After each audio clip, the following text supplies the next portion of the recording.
Okay, so for these problems, you're still doing your order of operations. So we're trying to get this equation solved for r. So we have 7, I need a pencil.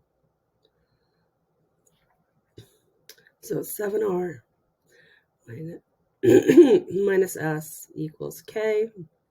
We want to get this r all by itself. So just like our rules of solving an equation, getting things by itself, I want to get rid of anything added or subtracted first. When I move it to the other side of the equation, we always have to change the sign. So this is going to be plus s. Now, those s and k are not like terms, so I'm really just going to have 7r equals k plus s. It doesn't matter which order because I'm just adding them. I still need to get r by itself. Remember that there is a times in between the 7 and the r, so I'm going to do the opposite, which is divide by 7. And then I divide everything by 7. Yes, you could do one big division sign, but I find that this works a little bit better. So when I type it into my equation, I'm going to have, so k divided by 7 plus s divided by 7. I need a plus sign in between those. Plus. And I can check it. All right. And yeah, there's other ways that we could write it. The alternate answer would be as that single division. However, I find if I have to reduce stuff, the separate fractions work a little bit better, just a little bit more typing.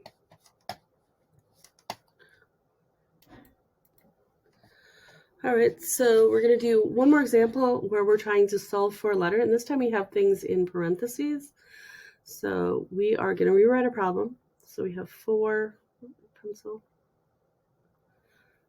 So we have 4x plus h equals z.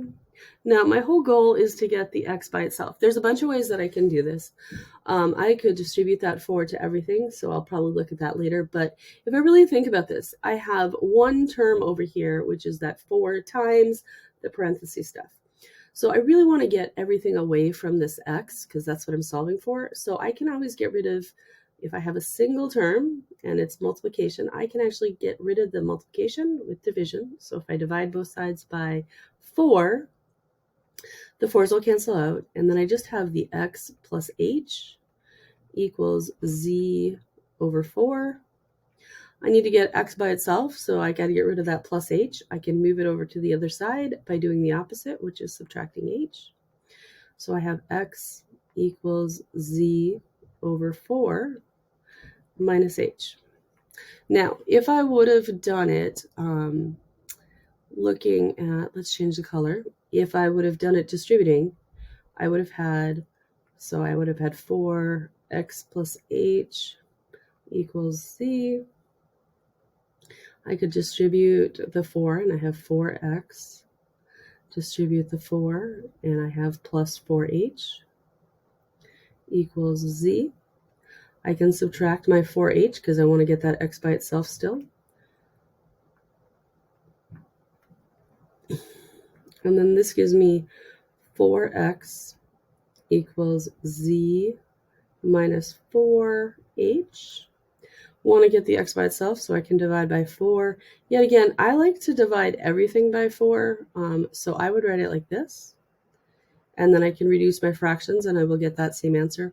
Or I could have done z minus 4h all over 4. And in this case, I can't cancel out that 4 and the h because this z doesn't have a 4. This has options to get a lot more wrong, so this is not preferred, not a favorite.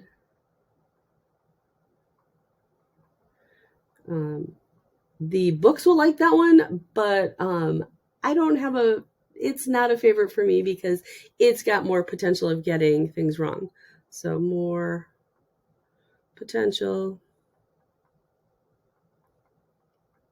of errors. Basically, I would just do too much. So I would put the z over 4 minus h as my option, and it should not give me any problems with that. So fraction z minus 4 divided by h. Wrong way. That's not what I wanted. Z divided by 4 minus h. And that should be all that I need to do. And yeah, that one, it's just, I find it easier to do it that way. So both answers, either way is correct. However, like I said, when I divide, I want them to be each one separately so I can reduce them.